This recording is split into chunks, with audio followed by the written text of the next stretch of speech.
En fait, on a fait des profits qui dépassaient 400 000, on était presque à 500 000, qui a été versé, c'était un OBNL, Mhm. donc on avait donné les profits à l'Université de Montréal pour la création d'un centre d'expertise.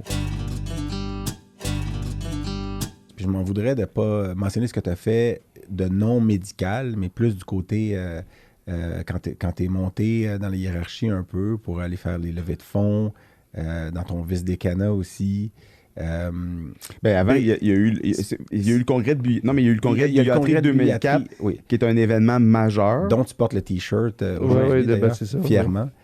Puis moi, j'étais au congrès de billetterie. Tu avais une anecdote. Non, c'est pas une grosse anecdote, c'est juste que c'est drôle parce qu'en regardant, je me rappelais pas que c'était ce congrès-là, mais on a fait une présentation sur la collaboration asynchrone avec des gens du Brésil, Denis Harvey, puis Garcia. Oui, exactement. Garcia, ouais. Et puis moi, j'étais là parce que je travaillais au lithium avec Denis, puis je me rappelais pas de ça, mais c'était un congrès vraiment exceptionnel en termes de retombées, nombre de participants. Il y a un prix qui a été associé à ça parce que c'est souligné le... On avait gagné les 2 prix qui étaient de la Ville de Québec à l'annonce en 2000. On l'avait obtenu en 2000. Ça avait été, on avait gagné le premier prix pour la meilleure annonce ou le plus gros congrès. Puis on avait gagné en 2004 le meilleur congrès de l'année. On avait fait des profits. En fait, on a fait des profits qui dépassaient 400 000. On était presque à 500 000. Qui a été versé, c'était un OBNL. Donc on avait donné les profits à l'Université de Montréal pour la création d'un centre d'expertise.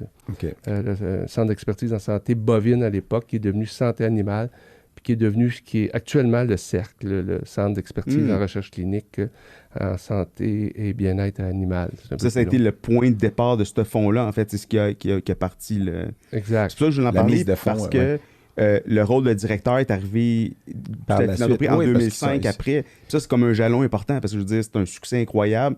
Moi, j'en ai organisé des petits colloques, puis je veux dire, il faut le faire ce que tu as réussi à faire avec ton équipe.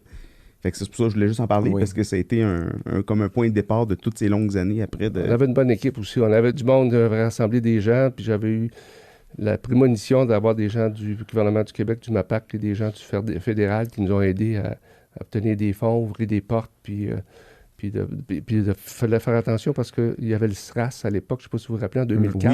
Oui. Il y avait eu des congrès à Toronto qui avaient été annulés avec des pertes. Les gens me disaient toujours comment tu fais, est-ce que tu dors? J'ai dit, jusqu'à date, là, on n'a jamais dépensé plus que ce qu'on avait dans nos coffres. On avait réussi quand même à avoir des commanditaires qui s'étaient mouillés, qui devaient verser des fonds. Puis on était monté parce que j'étais un des seuls qui était allé à des congrès de billetterie, là. Il y avait Luc Descoteaux aussi dans l'équipe, André Cécile, mais je pense que dans mon équipe, les autres n'étaient jamais allés à un congrès de billetterie. On avait organisé un voyage, on avait réparti les tâches. J'avais dit, le secrétaire, tu suis le secrétaire, tu suis le... Puis là, chacun, on avait regardé... Pour voir comment il organise. Ouais, exactement. Puis c'était en Allemagne, puis le secrétaire général de la Société de l'Association mondiale nous avait dit... Difficile à suivre parce qu'ils sont tellement organisés, les Allemands. Puis il dit, les Québécois, c'est un Belge, mais il connaissait les Québécois. Mais grâce aux étudiants aussi, ça c'était nouveau. On avait introduit le fait d'avoir des étudiants qui nous suivaient. Moi, j'avais un étudiant qui me suivait tout le temps. Je l'appelais Minimi à la fin. Il va se reconnaître, là. Puis, lui, il avait mon téléphone cellulaire, parce que ça existait en 2004. Puis c'est lui qui répondait au téléphone, puis il me suivait partout, puis il disait, Émile, là, ils ont besoin de toi, là, où il répondait, il ne peut pas vous répondre. Puis on avait, les étudiants, eux autres, ils minutaient.